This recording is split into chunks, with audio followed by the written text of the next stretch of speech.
Ngibingelele kuwe mlaleli, ngiyethemba ujaphila-ke. Mina-ke ngizokucela kuwe-ke lana-ke uthi-ke uma ngabe usamusha-ke kulona-ke leli khasi-ke leli-ke wenze okulungile-ke laphana-ke ungixhase-ke ucindezele-ke ibhathini subscribe nje, akubizi imali, kumahhala nje kusho nesenti-ke elimnyama-ke leli-ke khona uzokwazi phela ukuthi-ke uthole nezinye-ke iy'ndaba-ke ezintsha-ke nje engizobe ngiy'faka kulona-ke leli khasi-ke leli-ke kusukela-ke manje-ke kuze ngakuphuzi lezi ndaba ongawenzayo njengamanje ukuthi-ke ungabe ucindezela-ke ibhathini usubscribe njengamanje-ke. Udaba kulethele lona-ke namhlanje-ke laphana-ke lithi sekuputshuke okwenzeke kwemithingi-ke laphana-ke enkulu-ke ye-M_K laphana-ke kuvela-ke okuningi-ke laphana-ke kuputshuzwa-ke u-Deputy President-ke laphana-ke we-M_K-ke uHlophe-ke laphana. Kodwa-ke angifuni-ke mina-ke uthi-ke wezwa ngami phansi nje udlala-ke ividiyo yakhe uzwele wena ukuthi-ke uthini-ke. Mina-ke ngicela lapha sizwile-ke le vidiyo lonke nama-comment section-ke futhi uvo lakho uthi wena-ke ucabangani-ke ngalo-ke lolu daba-ke lolu-ke bese ucindezela nebhathini nje usubscribe nje, akubizi mali, kumahhala nje kusho nesenti-ke elimnyama-ke leli-ke khona uzokwazi ukuthi uthole nezinye-ke iy'ndaba-ke ezintsha-ke nje esilokhu siy'faka kulona-ke leli khasi-ke leli-ke kusukela-ke manje-ke ukuze ngakuphuthi izindaba ongawenza njengamanje ucindezela-ke ibhathini usubscribe njengamanje-ke. Nayo-ke le video le awuyithokozele. No, not Tina. Not under my watch. uHlophe will never do that. I'm not a sellout. Kudala ngangisho ngithi I rather die and be a free man in my grave than live as a puppet or a slave. Not uHlophe. Not uHlophe.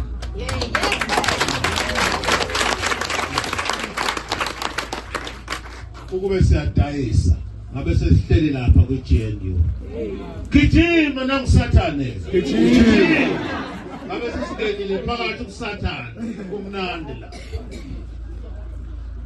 Isikhathi sambile sezovala inkulumo.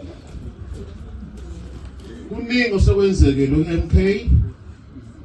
Ngivela bekukhona i-conference ibikhona for 3 days sa-adopta ne-constitution sesinayo manje umgwaqo-seko usukhona ne-code ye-discipline. Ukhona umnye ubaba nje lapho beshawuta lapha emuva sizomkhalela uma yimember ye-MK. Yebo, asidlali ku-MK i-discipline.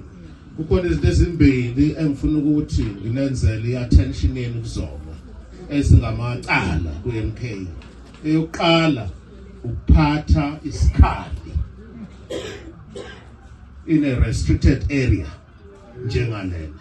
Mawuthi uphethe okaphi nje lana zoba senkingeni ku-MK. Asizolinda ukuthi uzugwaza umuntu. Asiyiphathi ikhali endaweni enje uzokwaza ba. Why do you want to stab anyone? Right. Mawuphethe isibhamu sakho noma isikhali sakho ngoba phela ikhona ilento inswela boya phandle. Beka lapha emotweni yakho. Kukhona i-security la naba abantu abane-right yokuphatha ibhamu. Nabanye eduze kwami ngela ngiyakukhombisa ngoba uma ungithinta zona. Ngihamshanga okaphi siyanicela udlama silufuni. Yebo.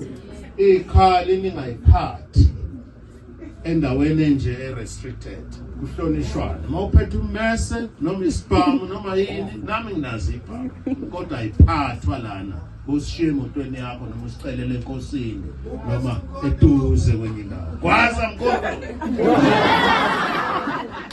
Okunye okuyicala khona lento ngoba kudala abantu bezama